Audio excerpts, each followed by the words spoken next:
लड़ रहे मैया थे। मैया तू तो मुझे लगा बूढ़ो करके माने कि देख श्री दामा को ब्याह है को। मैया बोली तू कितनो बड़ो भयो, 3.5 वर्ष को है भाई। तो मैया अब मेरी उम्र है गई। मैया बोली लाला तो पे कछु आवे जो तेरो ब्याह करता हूं। बहू आके यूं कहेगी देखो कैसे तो ब्याह कर दियो कछु। बोल मैया देख मुंह पे सब आवे। यशोदा मैया बोली कहा आवे? मुंह पे चल वो आवे। कछु दिना पहले तक चलनो ना जानता हो घुटमुन, अब मुंह पे चल वो आगो। दूसरा मैया मुंह पे बोल वो आवे। मैया मुंह पे सो वो आवे। मुंह पे डोल वो आवे। सबरे काम तो आ गए, और कहा चाहिए मैया? और कहा करके लाऊं बता? 9 लाख गैयान को स्वामी में पिताजी ने 9 लाख गैया कौन कहेगा? मेरे काजी तो हैं। मैया बाबा को इकलो तो लाल में इतना बड़ा मेरा भवन। अब एक ही चीज की कमी है। कहा बोले एक बहू ना है बस मेरे पास, अब ब्याह करा दे मैया। और देख मैया श्री दामा ब्याह करवे गयो है। मैया बोली बात मत बनाए कर, चल बैठ जा। मैया कछु काम में लगे। ठाकुर जी पीछे पीछे डोलने मेरो ब्याह करा दे। मैया श्री दामा की बहू आ गई मेरी, ना आई है, मेरो ब्याह करा दे। मैया ने जब नहीं सुनी तो ठाकुर जी रूठ के बोले मैया देख तू मेरो ब्याह करा दे, नहीं तो श्री दामा की घर ले आऊंगा मैं, बउआ की बहू ले आऊंगा। मैया ने ठाकुर जी डांट फटकार के भगाए दिए। ठाकुर जी को पता चली श्री दामा की बहू आ गई है। ठाकुर जी कूदते फांदते पहुंच गए श्री दामा के पास। ब्याह है गो? बोले हाँ। बहू कहाँ है? बोले भीतर बैठी है। बोले मुंह दिखा दे। अरे लाला तेरी भाभी है तू देख ले। बोले भाभी ना है वो बहू है। बोले बहू तो लाला मेरी है। ठाकुर जी बोले मोह तो ऐसा लोगो करती बहू सबन की होए करे। श्री दामा बोले लाला तेरी बात ऐसी है, तेरी तो भाभी है वो। बोले अच्छा ठीक है मैं देखता हूं, नहीं देखूं तो सही बहू हो मैं कैसी है। मेरा ब्याह होगा तो पहले तो पता रहेगी। हाँ लाला मिल गया।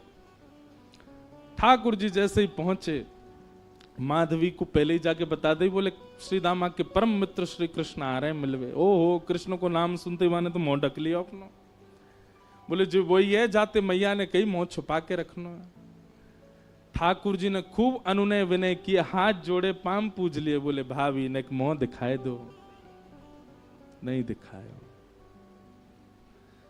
ठाकुर जी बोले तू जाने ना आया भाई, मेरे मुंह को देख, मेरे मुंह देखवे के काजे करोड़न वर्ष की तपस्या करें, इतना नाम जप करें, उंगली घिस जाए तब वो मेरा मुंह ना देख पाए, और मैं तेरे आगे हाथ जोड़ खड़ा हूं तू देखना रही है। माधवी कुछ नहीं बोली। ठाकुर जी बोले ठीक है जा रहा हूं, तड़पेगी मुंह को देखवे के काजे। चले गए। लेकिन माधवी को उसी समय से बेचैनी होने लगी जैसे ठाकुर जी गए ना। अब तो कहीं भी जाती है गोपियां चर्चा भी कृष्ण की करती हैं, बैठती है तो चर्चा श्री कृष्ण की होती है। सब गोपियां आपस में बात करती हैं तो माधवी उनको समझाती है, अरे तुम कैसी कन्या हैं, अपने पति के बारे में बात नहीं करती, वो उसके बारे में बात करती रहती हो। नंद जी को लाला ऐसा हो, नंद जी को लाला ऐसा हो। एक गोपी से यूं तक सुन ली माधवी ने कि वाकई उम्र अभी 3.5 वर्ष की है। तो माधवी बोली राम राम राम, शर्म नहीं आती? नेक सो बालक वाकु प्रियतम मानो तुम।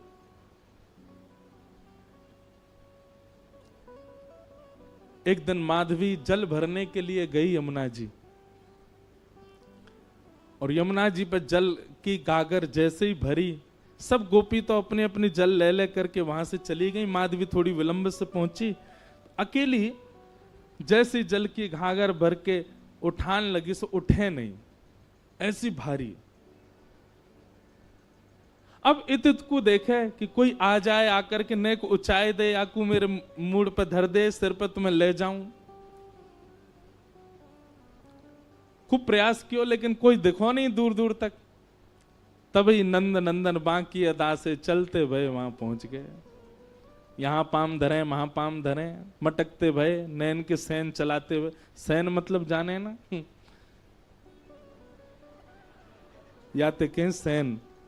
ठाकुर जी ऐसे चलाते रहे अपने बौन ने, सीधे ना रखें, सब जगह ते टेढ़े हैं, कछु ना कछु करते रहे। मतलब रात में सोते कैसे होंगे, वहां सीधे नहीं सोते होंगे, यशोदा मैया नंद बाबा पे चढ़ जाते होंगे, कोई काम सीधो ना करें।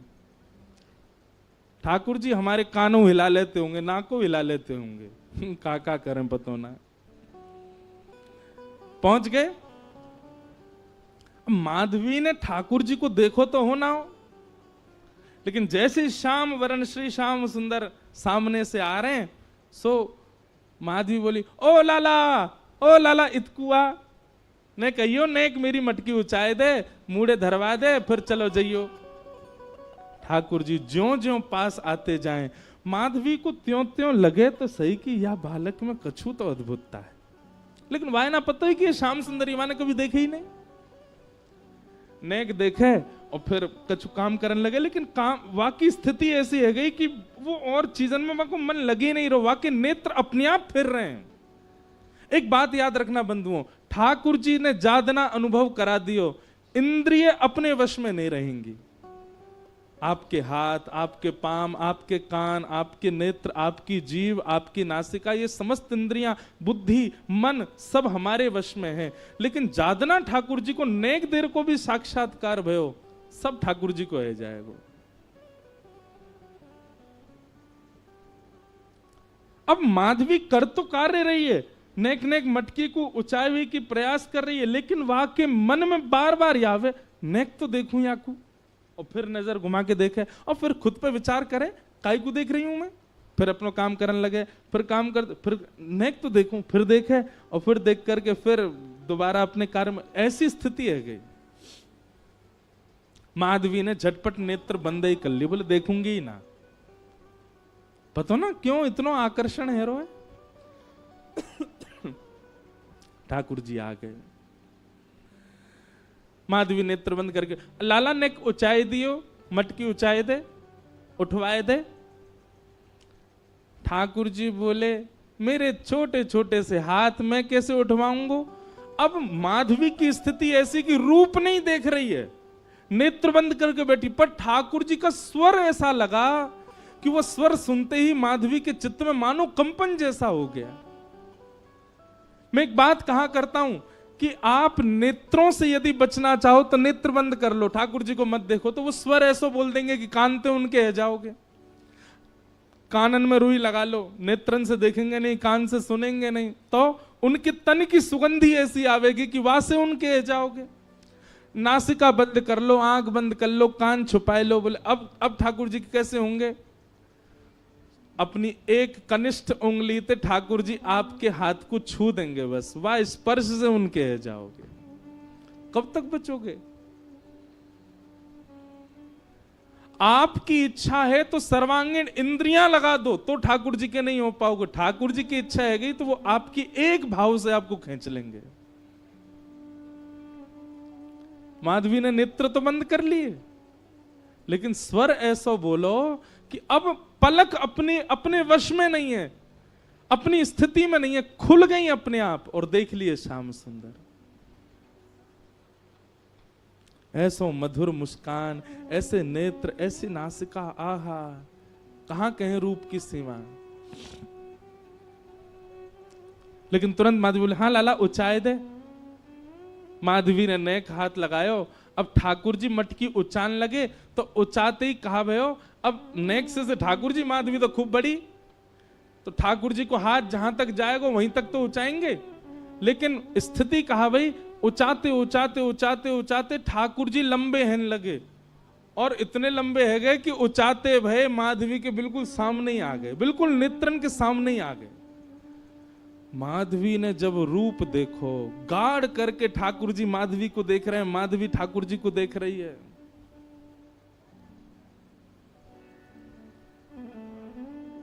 अब कहां ते ले जाएगी। अब स्थिति है का ले जावे की मटकी। बस सिर पर मटकी धरवाए के माधवी के हाथ दोनों धर के, और ठाकुर जी बस नेत्रन में देखते जा रहे हैं, क्रिया सबरी कर रहे हैं, और ये बस मटकी धराई करके, और ठाकुर जी बोले, अच्छा माधवी मैं जा रहा हूं, और कह के ठाकुर जी चले गए। शाम तक ऐसे ही खड़ी रही। नेत्रों से अविरल आंसू बह रहे हैं, ना हिल रही है ना डुल रही है, कोई चेतना नहीं, कोई भावना नहीं।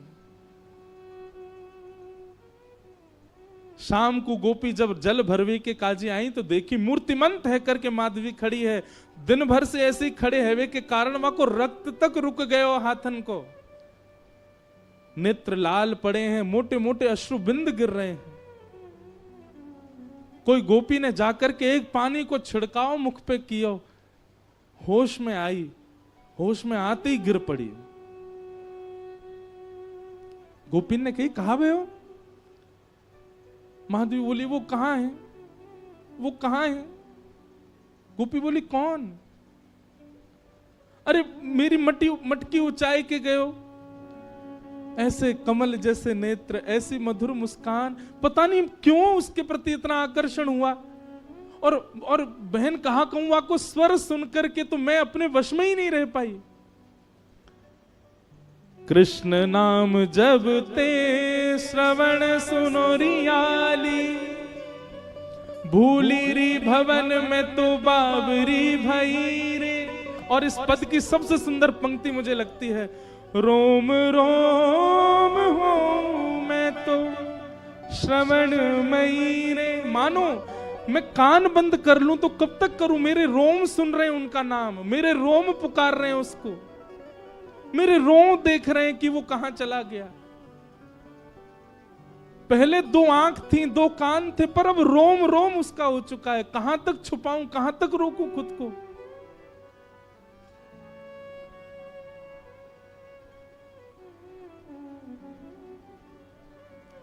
इसी भाव को चतुर्भुज दास जी कह रहे हैं, जुवती जनमन फंदना अंबुज नयन विशाल।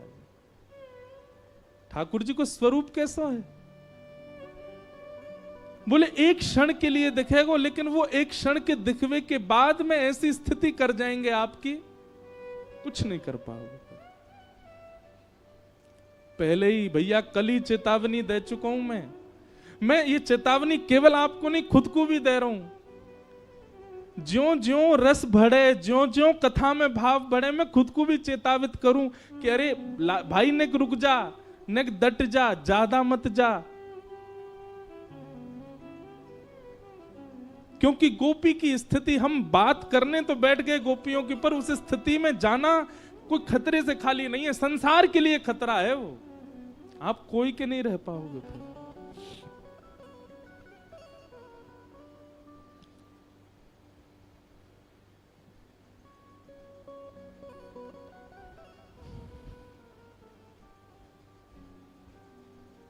मीराबाई कह रहे हैं,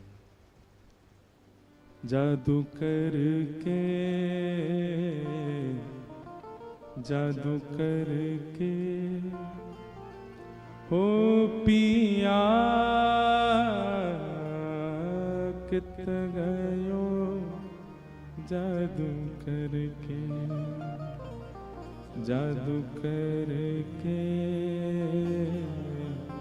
जादू करके, जादू करके हो, जादू करके ओ पिया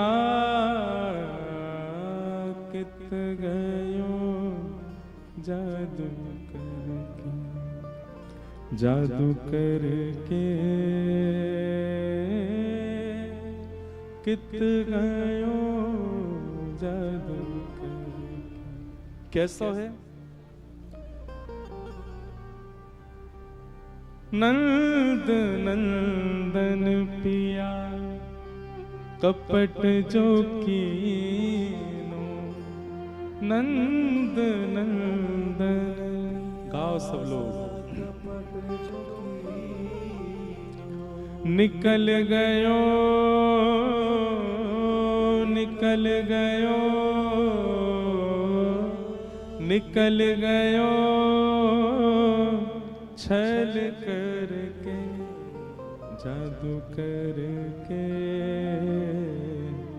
जादू करके, जादू करके हो, जादू करके ओ पिया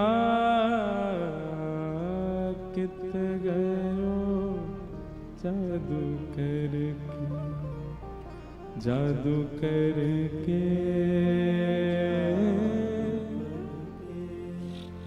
ओ पिया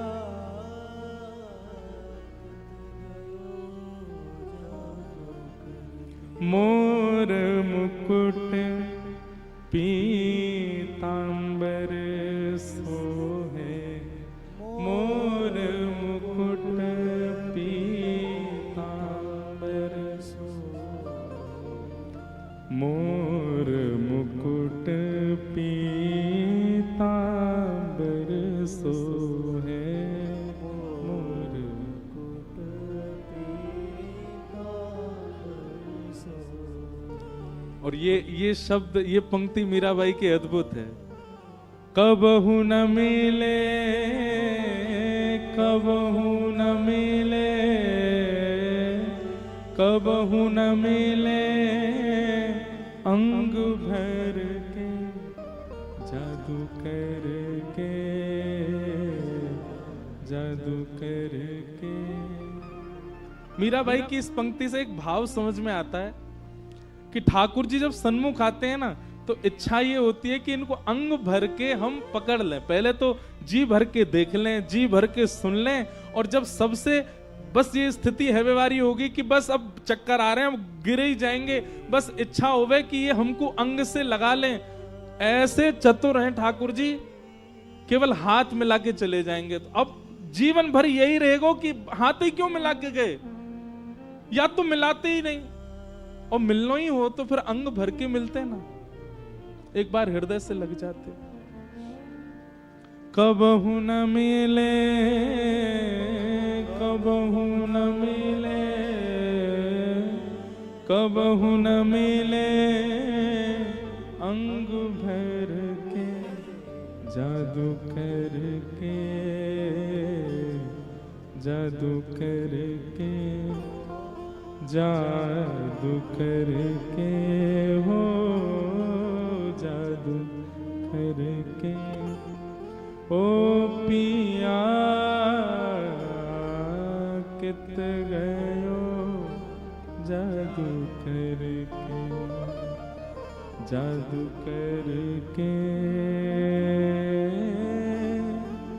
कित गयो जादू करके। मेरा दासी शरण जो आई, मेरा दासी शरण जो आई, मेरा दासी शरण जो आई, मेरा दासी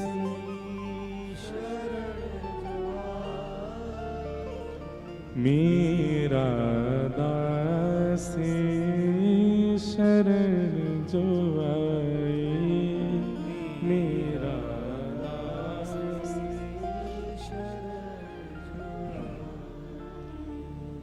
मेरा दासी शरण जो आई, चरण कमल, चरण कमल, चरण कमल चित धर के जादू करके, जादू करके, जादू करके हो, जादू करके। हो पिया कित गयो जादू करके, जादू करके, कित गयो।